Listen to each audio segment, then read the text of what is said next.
John Davison Rockefeller Sr. sering digambarkan sebagai salah satu individu paling berpengaruh dalam sejarah kapitalisme Amerika, adalah seorang tokoh yang kompleks dan penuh paradoks. Ia menguasai dunia bisnis melalui pendiriannya yang teguh pada nilai-nilai efisiensi, kesederhanaan, dan pengendalian diri.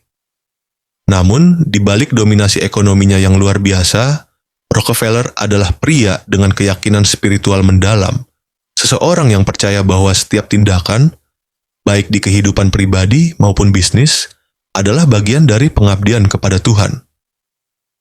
Filosofi hidup dan suksesnya tidak terpisahkan dari latar belakangnya yang keras, didukung oleh pendidikan religius yang kuat, dan keberanian untuk menghadapi kontroversi publik dengan ketenangan luar biasa. Dilahirkan pada 8 Juli 1839 di Richford, New York, Rockefeller tumbuh dalam keluarga yang tidak biasa. Ayahnya, William Avery Rockefeller, seorang pedagang keliling dengan reputasi sebagai penipu ulung, seringkali meninggalkan keluarganya untuk mengejar keuntungan yang tidak jelas. Sebaliknya, ibunya, Eliza Davison, adalah wanita tangguh dengan prinsip moral yang kokoh, mengajarkan anak-anaknya nilai-nilai kesederhanaan, kerja keras, dan iman yang mendalam. Dari ibunya inilah, John menyerap pandangan hidupnya yang kelak menjadi dasar dari filosofi suksesnya. Hidup adalah kerja keras, iman adalah pemandu, dan hasil adalah pemberian Tuhan. Rockefeller muda mulai menunjukkan kecerdasan bisnisnya sejak kecil. Dengan bantuan ibunya, ia menjual kalkun, meminjamkan uang kepada tetangga dengan bunga, dan menyisihkan setiap sen yang ia peroleh dalam tabungan kecilnya. Ia mencatat setiap transaksi dalam buku catatan sederhana, sebuah praktik yang ia teruskan sepanjang hidupnya. Filosofi dapatkan, simpan, dan beri menjadi mantranya. Dalam pandangannya, uang bukan hanya alat untuk mencapai kekayaan, tetapi juga sarana untuk memenuhi kewajiban moral kepada sesama. Di usia muda, Rockefeller juga menunjukkan kedewasaan emosional yang tidak biasa. Ia dikenal sebagai anak yang pendiam, reflektif, dan penuh perhitungan. Dalam permainan catur, misalnya, ia akan mempertimbangkan setiap langkah dengan cermat, menghindari kesalahan impulsif. Pendekatan strategis ini kemudian menjadi ciri khasnya dalam dunia bisnis. Bagi Rockefeller, setiap keputusan, sekecil apapun, harus diambil dengan analisis yang teliti dan pertimbangan jangka panjang. Namun, kesuksesannya bukan tanpa kontroversi. Ketika ia mulai membangun Standard Oil pada tahun 1870, ia dengan cepat menjadi tokoh yang dipuja sekaligus dicerca. Praktiknya yang seringkali dianggap tidak etis, seperti penggunaan monopoli untuk menghancurkan pesaing, membuatnya dicap sebagai penjahat perusahaan. Namun, Rockefeller sendiri selalu membela tindakannya dengan keyakinan bahwa konsolidasi dan efisiensi adalah kebutuhan zaman. Baginya, dunia bisnis yang kacau membutuhkan pemimpin yang tegas, dan ia merasa Tuhan telah memilihnya untuk peran tersebut. Filosofi hidup Rockefeller sangat dipengaruhi oleh latar belakang religiusnya sebagai seorang Baptis. Ia percaya bahwa kekayaan adalah amanah, bukan hak. Tuhan memberi saya uang, katanya suatu kali, menegaskan keyakinannya bahwa setiap dolar yang ia peroleh harus digunakan untuk kebaikan yang lebih besar. Keyakinan ini tercermin dalam upaya filantropisnya yang luar biasa. Setelah pensiun dari dunia bisnis, ia menghabiskan puluhan tahun terakhir hidupnya untuk mendirikan yayasan-yayasan yang mendanai penelitian medis, pendidikan, dan seni. Rockefeller percaya bahwa kesuksesan sejati diukur bukan oleh kekayaan yang dikumpulkan, tetapi oleh dampak positif yang ditinggalkan. Pola hidupnya yang disiplin juga merupakan faktor penting dalam keberhasilannya. Ia memulai harinya dengan doa, diikuti dengan olahraga ringan, dan kemudian bekerja dengan fokus penuh. Ia menghindari kemewahan yang mencolok, memilih untuk hidup sederhana, meskipun ia memiliki kekayaan yang luar biasa. Filosofinya, jangan pernah membelanjakan lebih dari yang Anda hasilkan, menjadi pedoman yang ia pegang teguh, bahkan dalam masa-masa sulit sekalipun. Di sisi lain, filosofi suksesnya tidak terlepas dari kritik. Banyak yang menilai bahwa pendekatannya yang dingin dan terkadang kejam di dunia bisnis mencerminkan kurangnya empati. Namun, Rockefeller melihat dirinya sebagai seorang yang pragmatis, seseorang yang beroperasi dalam kerangka hukum dan realitas zaman. Bagi Rockefeller, tanggung jawab utama seorang pengusaha adalah kepada efisiensi dan keberlanjutan perusahaan, bukan kepada sentimen publik. Dalam pandangan Rockefeller, hidup adalah ujian moral dan spiritual. Kesuksesan material hanya bermakna jika dipadukan dengan integritas dan kemurahan hati. Ketika ia mengakhiri hari-harinya dengan doa, ia tidak hanya berterima kasih kepada Tuhan atas keberhasilan bisnisnya, tetapi juga memohon bimbingan untuk menggunakan kekayaannya demi kebaikan umat manusia.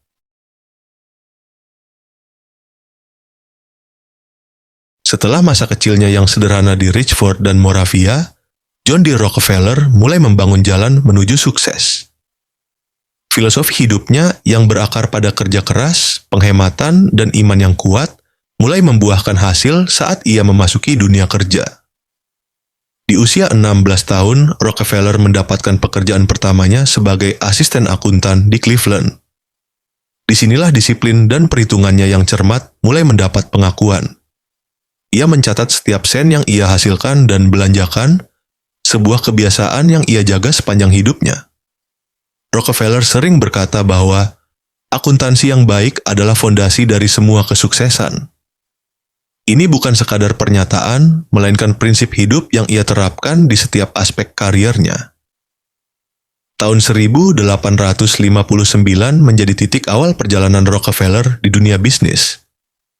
Dengan modal kecil yang ia tabung, serta pinjaman dari ayahnya, ia memulai kemitraan dalam bisnis komisi grosir.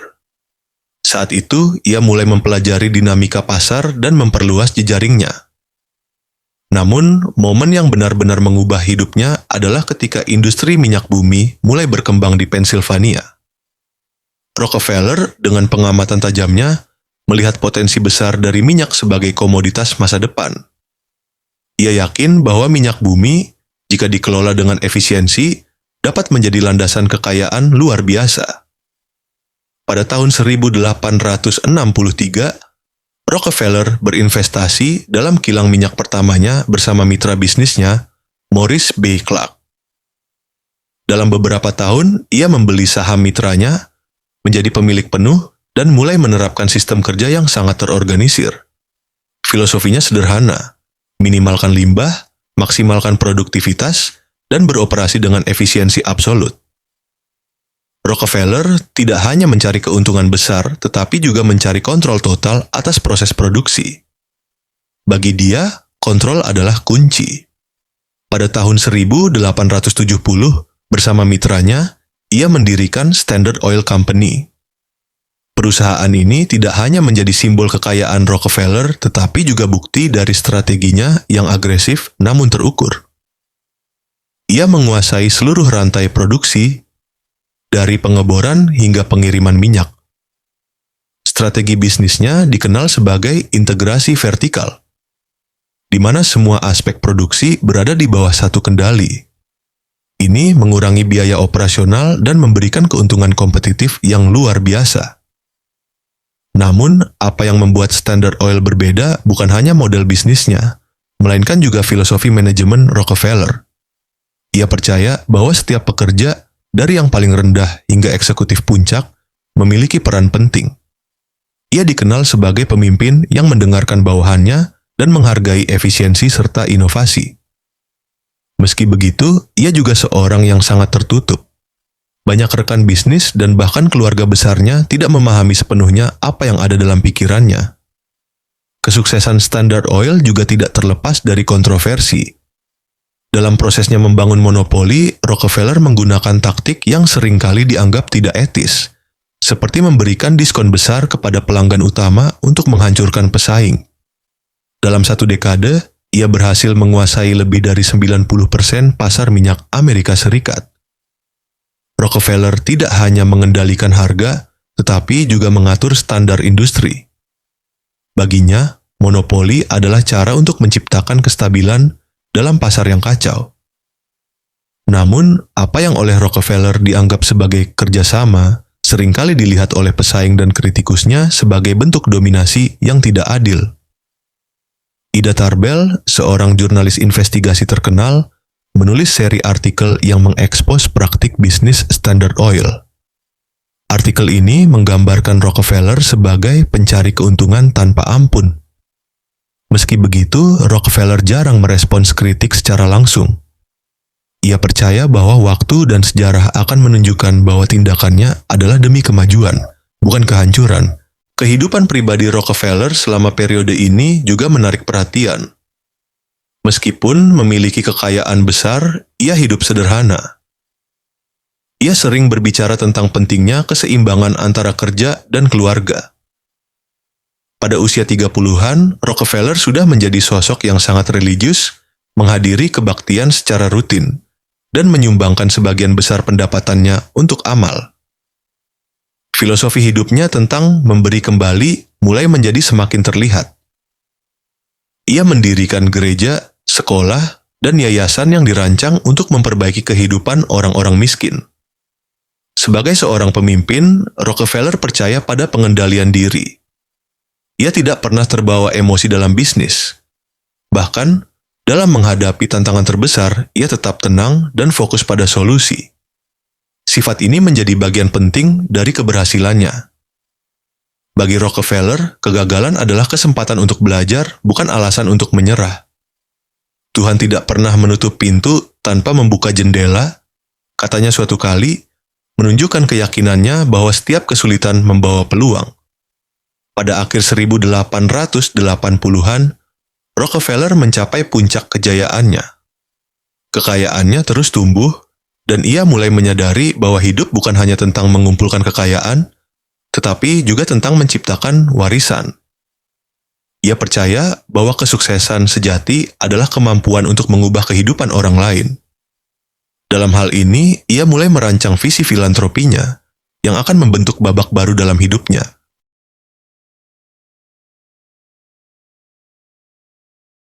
Pada puncak kekuasaannya di akhir abad ke-19, John D. Rockefeller telah menjadi simbol kapitalisme modern. Dengan Standard Oil yang menguasai lebih dari 90% industri minyak di Amerika, ia adalah penguasa de facto sektor energi global. Namun, di balik kesuksesan bisnisnya yang luar biasa, Rockefeller mulai merasakan kebutuhan akan perubahan fokus dalam hidupnya. Ia tidak lagi hanya ingin menjadi orang terkaya di dunia, ia ingin menjadi yang paling dermawan. Transformasi ini tidak terjadi secara tiba-tiba, tetapi merupakan hasil dari keyakinan mendalamnya bahwa kekayaan adalah amanah, bukan milik pribadi. Dalam dekade-dekade berikutnya, Rockefeller mulai mengalihkan energinya dari bisnis ke filantropi. Meskipun ia tetap mempertahankan kendali atas Standard Oil, ia secara bertahap melepaskan keterlibatan langsungnya dalam operasi sehari-hari perusahaan. Hal ini bukan hanya karena tekanan dari masyarakat atau pers, tetapi juga karena keyakinannya bahwa usia tuanya harus digunakan untuk memberikan dampak yang lebih besar pada masyarakat. Bagi Rockefeller, kesuksesan tidak hanya diukur dari saldo bank, tetapi dari kontribusinya terhadap kemajuan umat manusia. Filosofi amal Rockefeller didasarkan pada prinsip bahwa pemberian harus menciptakan perubahan yang berkelanjutan. Ia tidak percaya pada sekadar memberi ikan, tetapi pada mengajarkan orang untuk memancing. Hal ini terlihat jelas dalam cara ia mendistribusikan kekayaannya. Ia tidak hanya menyumbangkan uang untuk kebutuhan jangka pendek, tetapi juga mendirikan institusi yang dirancang untuk mengatasi masalah mendasar. Misalnya, ia mendirikan Universitas Chicago pada tahun 1890, sebuah lembaga yang kemudian menjadi salah satu universitas terkemuka di dunia. Filosofinya adalah bahwa pendidikan adalah kunci untuk membebaskan individu dari kemiskinan dan ketidaktahuan. Namun, filantropi Rockefeller tidak hanya terbatas pada pendidikan. Salah satu kontribusi terbesarnya adalah dalam bidang kesehatan. Rockefeller sangat tertarik pada penelitian medis, terutama setelah menyaksikan dampak penyakit seperti demam kuning dan malaria pada masyarakat. Pada tahun 1913, ia mendirikan Rockefeller Foundation, yang hingga kini menjadi salah satu organisasi filantropi paling berpengaruh di dunia. Yayasan ini memusatkan perhatian pada pengembangan vaksin, penelitian medis, dan peningkatan kesehatan masyarakat global. Meski begitu, langkah filantropi Rockefeller tidak luput dari kritik. Banyak yang melihatnya sebagai upaya untuk memperbaiki citra yang telah ternoda oleh praktik bisnisnya yang dianggap keras dan monopolis. Sebagian kritikus, seperti jurnalis Ida Tarbell, menuduhnya mencoba membeli penebusan moral melalui amal. Namun, bagi Rockefeller, filantropi adalah ekspresi alami dari imannya dan keyakinannya bahwa Tuhan telah memberinya kekayaan untuk digunakan demi kebaikan. Dalam banyak kesempatan, ia menegaskan, Tuhan memberi saya uang, dan adalah tugas saya untuk menggunakannya dengan bijak. Selain itu, Rockefeller juga memiliki pandangan yang tegas mengenai efektivitas amal. Ia menuntut agar setiap donasi memiliki dampak yang terukur dan transparan. Tidak jarang, ia memeriksa laporan keuangan lembaga yang ia bantu untuk memastikan bahwa uangnya digunakan sesuai tujuan. Ia bahkan menolak memberikan bantuan langsung kepada individu, percaya bahwa itu hanya akan menciptakan ketergantungan. Pendekatannya yang sistematis terhadap filantropi mencerminkan gaya manajemennya dalam bisnis, terstruktur, disiplin, dan fokus pada hasil jangka panjang. Di sisi lain, masa pensiun Rockefeller juga diwarnai dengan refleksi mendalam tentang hidupnya. Ia mulai menjalani kehidupan yang lebih sederhana dan tertutup di rumahnya di Pocantico Hills, New York. Ia menghabiskan pagi hari dengan berjalan-jalan di taman atau bermain golf, sambil memikirkan cara-cara baru untuk berbuat baik. Baginya, kebahagiaan sejati bukan berasal dari akumulasi kekayaan, tetapi dari memberikan kontribusi yang berarti.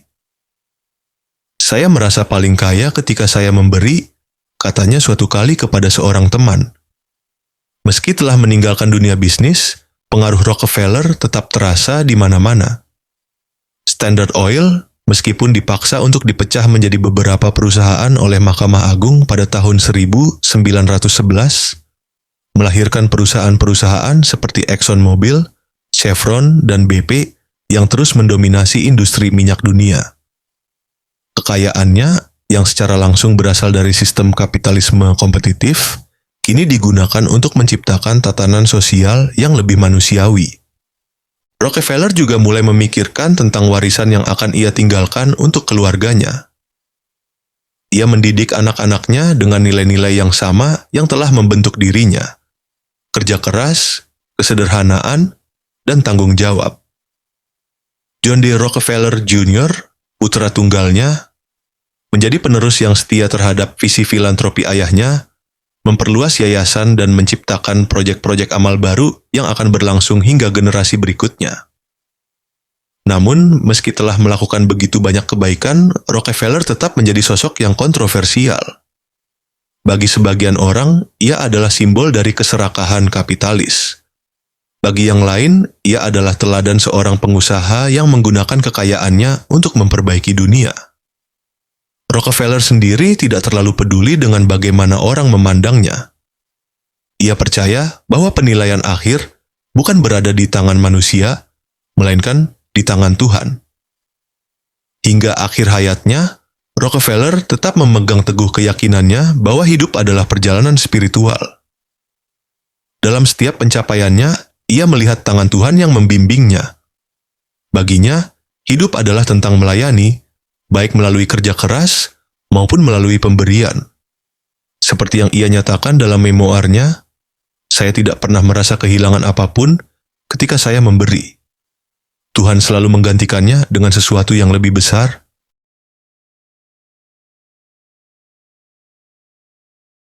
Memasuki abad ke-20, John D. Rockefeller menjadi simbol dari kekuatan ekonomi yang tak tertandingi, tetapi ia juga menjadi pusat dari debat besar tentang moralitas kapitalisme. Standard Oil, perusahaan yang ia bangun dari nol, telah menjadi contoh klasik dari monopoli yang menghadapi tekanan dari berbagai arah. Perpecahan perusahaan pada tahun 1911 atas perintah Mahkamah Agung Amerika Serikat menjadi salah satu momen paling berpengaruh dalam sejarah bisnis Amerika. Keputusan ini tidak hanya mengubah wajah industri minyak, tetapi juga menciptakan preseden untuk regulasi anti-monopoli. Namun, Rockefeller melihat pembagian Standard Oil dari sudut pandang yang berbeda. Ia tetap merasa bahwa konsolidasi adalah bentuk efisiensi yang tak terhindarkan. Ketika Mahkamah Agung membagi perusahaannya menjadi 34 entitas kecil, termasuk yang kemudian menjadi ExxonMobil, Chevron, dan BP, Rockefeller melihat kekayaan pribadinya justru meningkat. Sahamnya di perusahaan-perusahaan baru ini melonjak nilainya, menjadikannya orang terkaya di dunia pada saat itu. Dengan ketenangan yang khas, ia menyatakan, keputusan itu adalah berkat terselubung. Dunia akhirnya mulai memahami pentingnya struktur yang saya bangun. Meski begitu, kehidupan Rockefeller tidak hanya berputar di sekitar bisnis. Ia semakin terfokus pada warisannya, baik dalam bentuk filantropi maupun nilai-nilai yang ia tanamkan dalam keluarganya. Dalam keluarga Rockefeller, ia membangun budaya tanggung jawab sosial yang kuat.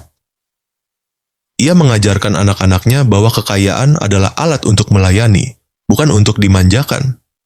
Putranya, John D. Rockefeller Jr., mengambil tanggung jawab besar dalam meneruskan visi filantropinya, memperluas yayasan dan inisiatif yang telah dibangun sang ayah. Rockefeller juga memainkan peran besar dalam membentuk lembaga-lembaga yang bertahan hingga hari ini. Salah satu proyek yang paling ambisius adalah pembentukan Rockefeller Foundation pada tahun 1913. Melalui yayasan ini, ia berkontribusi besar pada penelitian medis, pendidikan, dan kemajuan sosial. Salah satu prestasi terbesar yayasan ini adalah mendanai pengembangan vaksin untuk melawan berbagai penyakit, termasuk demam kuning dan meningitis. Pandangan Rockefeller terhadap filantropi sangat praktis. Ia tidak hanya ingin memberi, tetapi memastikan bahwa pemberiannya menciptakan dampak nyata dan berkelanjutan. Namun, warisan Rockefeller tidak sepenuhnya diterima tanpa kritik. Banyak yang menganggap bahwa filantropinya hanyalah upaya untuk memperbaiki citranya setelah tahun-tahun kontroversial dalam bisnis. Kritikus seperti Ida Tarbell terus mempertanyakan moralitas di balik kekayaannya, mencapnya sebagai simbol dari ketimpangan kapitalisme. Baginya, Rockefeller adalah personifikasi dari keberhasilan yang dibangun di atas penderitaan orang lain. Rockefeller sendiri jarang merespons kritik secara langsung. Ia lebih memilih untuk fokus pada pekerjaannya, baik dalam dunia amal maupun dalam mendidik keluarganya. Baginya, sejarah adalah hakim yang lebih adil daripada opini publik. Ia sering berkata, "Apa yang saya lakukan untuk tujuan yang lebih besar. Tuhan yang tahu apa yang ada dalam hati saya." Keyakinan ini membuatnya tetap teguh, bahkan saat ia menghadapi gelombang kritik yang tak henti-hentinya. Selain kontribusi filantropisnya, Rockefeller juga meninggalkan jejak yang dalam pada pola pikir kapitalisme modern. Filosofinya tentang efisiensi, integrasi vertikal, dan pengelolaan risiko menjadi pelajaran penting bagi generasi pengusaha setelahnya.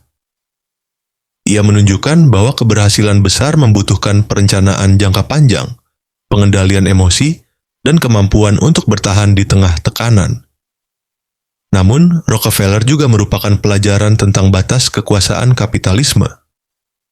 Kejatuhan monopoli Standard Oil menunjukkan bahwa tidak ada perusahaan yang sepenuhnya kebal terhadap kekuatan hukum dan tekanan masyarakat. Meski ia berusaha menggambarkan dirinya sebagai seorang pembangun, banyak yang melihatnya sebagai tokoh yang membahayakan keadilan ekonomi. Di tengah kontroversi ini, Rockefeller mulai menjalani kehidupan yang lebih tertutup. Rumahnya di Pocantico Hills menjadi tempat perlindungan di mana ia bisa menikmati kedamaian. Setiap pagi, ia berjalan-jalan di taman, membaca Alkitab, dan bermain golf. Kesehariannya mencerminkan kehidupannya yang semakin sederhana. Bagi Rockefeller, waktu pensiun adalah kesempatan untuk refleksi dan memperkuat hubungannya dengan Tuhan. Di masa tuanya, Rockefeller mulai fokus pada konsep dana abadi yang akan menjaga warisannya tetap hidup setelah kematiannya. Ia ingin memastikan bahwa kekayaannya tidak hanya digunakan untuk generasi saat ini, tetapi juga untuk masa depan. Melalui Rockefeller Foundation, ia menciptakan sistem yang memungkinkan kekayaannya untuk terus mendukung pendidikan, penelitian medis, dan pembangunan masyarakat hingga hari ini. Saat Rockefeller mendekati akhir hayatnya, ia tetap menjadi figur yang membingungkan bagi banyak orang. Sebagian memujanya sebagai contoh kesuksesan dan kemurahan hati, sementara yang lain mencelanya sebagai simbol keserakahan. Namun, bagi Rockefeller, hidup adalah tentang melayani tujuan yang lebih besar. Ia percaya bahwa setiap langkah yang ia ambil adalah bagian dari rencana Tuhan yang lebih luas. Ketika ia wafat pada tahun 1937, pada usia 97 tahun, Rockefeller meninggalkan dunia dengan warisan yang luar biasa. Ia telah membangun kekayaan yang tak tertandingi, tetapi yang lebih penting, ia telah menciptakan fondasi untuk filantropi modern. Ia menunjukkan bahwa kekayaan, jika digunakan dengan bijaksana, dapat menjadi alat untuk memperbaiki dunia. Rockefeller sendiri mungkin tidak terlalu peduli dengan bagaimana ia dikenang. Baginya, yang terpenting adalah menjalani hidup sesuai dengan keyakinannya. "Saya telah menjalankan tugas saya," katanya suatu kali. "Selebihnya, biarlah sejarah dan Tuhan yang menilai."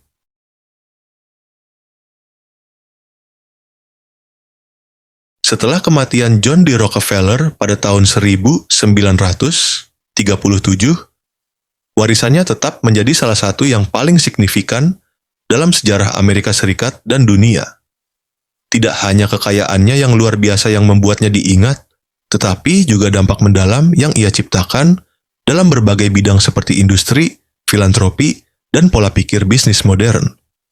Rockefeller telah menjadi simbol dari apa yang dapat dicapai melalui kerja keras, visi strategis, dan disiplin yang teguh.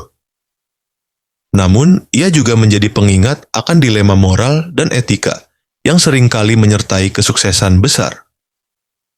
Warisan terbesarnya mungkin adalah Rockefeller Foundation, yang ia dirikan pada tahun 1913. Yayasan ini menjadi model bagi banyak lembaga filantropi besar lainnya, baik dalam hal pengelolaan dana maupun efektivitas program. Hingga hari ini, Rockefeller Foundation tetap aktif dalam mendukung pendidikan, kesehatan, dan pembangunan global. Salah satu kontribusi terbesarnya adalah perannya dalam pengembangan vaksin, termasuk penelitian yang akhirnya membantu memberantas penyakit seperti demam kuning. Di bidang pendidikan, yayasan ini telah mendanai ribuan beasiswa, membantu mahasiswa dari seluruh dunia untuk mengakses pendidikan tinggi. Namun, kontribusi Rockefeller tidak hanya terbatas pada yayasan itu. Ia juga mendirikan Universitas Chicago, sebuah institusi yang kini menjadi salah satu universitas terbaik di dunia. Dedikasinya terhadap pendidikan mencerminkan keyakinannya bahwa kemajuan umat manusia hanya bisa dicapai melalui pencerahan dan pengetahuan. Ia percaya bahwa setiap orang berhak mendapatkan kesempatan untuk berkembang, dan pendidikan adalah kunci untuk membuka peluang tersebut. Selain itu, Rockefeller memberikan pelajaran penting tentang bagaimana seseorang dapat menggunakan kekayaan untuk tujuan yang lebih besar. Filosofinya yang mendalam tentang memberi kembali telah menjadi inspirasi bagi banyak pengusaha modern, termasuk Bill Gates dan Warren Buffett, yang mengikuti jejaknya dalam menggunakan kekayaan untuk kebaikan masyarakat. Rockefeller menunjukkan bahwa filantropi bukan sekadar tindakan murah hati, tetapi juga tanggung jawab moral bagi mereka yang memiliki kekayaan besar. Namun, warisannya tidak lepas dari kontroversi. Kritik terhadap praktik bisnisnya di Standard Oil tetap menjadi bagian dari narasi sejarahnya. Bagi banyak orang, ia adalah tokoh yang membangun kekayaan melalui cara-cara yang dianggap tidak etis, seperti monopoli dan pemaksaan. Namun, bagi yang lain, ia adalah pionir yang membantu menciptakan efisiensi dalam pasar yang sebelumnya kacau dan tidak terorganisir. Warisan ini mencerminkan kompleksitas Rockefeller sebagai pribadi, seorang yang sekaligus menjadi inspirasi dan bahan perdebatan. Dalam keluarga Rockefeller sendiri, warisan ini diteruskan dengan hati-hati. John D. Rockefeller Jr., putranya, mengambil peran besar dalam memperluas filantropi keluarga, mendirikan proyek-proyek seperti Rockefeller Center di New York City, dan mendanai konservasi Taman Nasional. Generasi-generasi berikutnya dari keluarga Rockefeller juga terus berkontribusi dalam berbagai bidang, dari seni hingga politik. Warisan Rockefeller telah membentuk dinasti yang tidak hanya dikenal karena kekayaan, tetapi juga karena dampak sosialnya. Filosofi hidup Rockefeller tetap relevan hingga saat ini. Ia percaya bahwa kesuksesan bukanlah tujuan akhir, tetapi alat untuk menciptakan sesuatu yang lebih besar. Dalam pandangannya, kekayaan adalah tanggung jawab, bukan hak istimewa. Prinsip ini tercermin dalam kehidupannya yang penuh disiplin, integritas, dan dedikasi untuk melayani. Ia pernah berkata, kepuasan sejati datang bukan dari apa yang Anda dapatkan, tetapi dari apa yang Anda berikan. Rockefeller juga mengajarkan pentingnya pengendalian diri dan perencanaan jangka panjang. Dalam bisnis, ia selalu fokus pada efisiensi dan keberlanjutan. Ia menunjukkan bahwa keberhasilan yang sejati tidak datang dari keberuntungan semata, tetapi dari kerja keras, keputusan yang bijaksana, dan kemampuan untuk bertahan dalam tekanan. Prinsip-prinsip ini tetap menjadi panduan bagi banyak pengusaha dan pemimpin hingga hari ini. Di sisi spiritual, Rockefeller adalah contoh bagaimana iman dapat menjadi dasar bagi kesuksesan duniawi. Ia menjalani hidupnya dengan keyakinan bahwa setiap tindakan, sekecil apapun, harus mencerminkan nilai-nilai moral dan etika. Baginya, hidup adalah tentang melayani Tuhan dan sesama manusia. Saya hanya seorang penjaga kekayaan Tuhan, katanya suatu kali. Pandangan ini memberinya kedamaian dalam menghadapi kritik dan kepercayaan diri dalam setiap keputusan yang ia buat. Pada akhirnya, Rockefeller adalah simbol dari kekuatan transformatif dari visi yang jelas dan dedikasi yang tak tergoyahkan. Ia adalah bukti bahwa seseorang, tidak peduli latar belakangnya, dapat mencapai hal-hal besar melalui kerja keras dan keteguhan hati. Namun, ia juga menjadi pengingat bahwa kesuksesan besar seringkali membawa tanggung jawab yang besar pula. Ketika ia dimakamkan di Lakeview Cemetery di Cleveland, banyak orang datang untuk memberikan penghormatan terakhir. Di batu nisannya tertulis namanya dengan sederhana, tanpa gelar atau pernyataan besar. Ini mencerminkan pandangan hidupnya bahwa yang terpenting bukanlah pengakuan, tetapi warisan yang ia tinggalkan. Hingga hari ini, nama John D. Rockefeller tetap dikenang sebagai salah satu tokoh paling berpengaruh dalam sejarah, seseorang yang meninggalkan dunia ini lebih baik daripada ketika ia menemukannya. Dengan segala kompleksitasnya, Rockefeller mengajarkan pelajaran hidup yang abadi. Kesuksesan tidak hanya diukur dari kekayaan, tetapi dari dampak yang kita ciptakan bagi orang lain. Filosofinya, baik dalam bisnis maupun filantropi, terus menjadi panduan bagi generasi berikutnya, mengingatkan kita bahwa hidup adalah tentang memberi, melayani, dan meninggalkan jejak yang bermakna.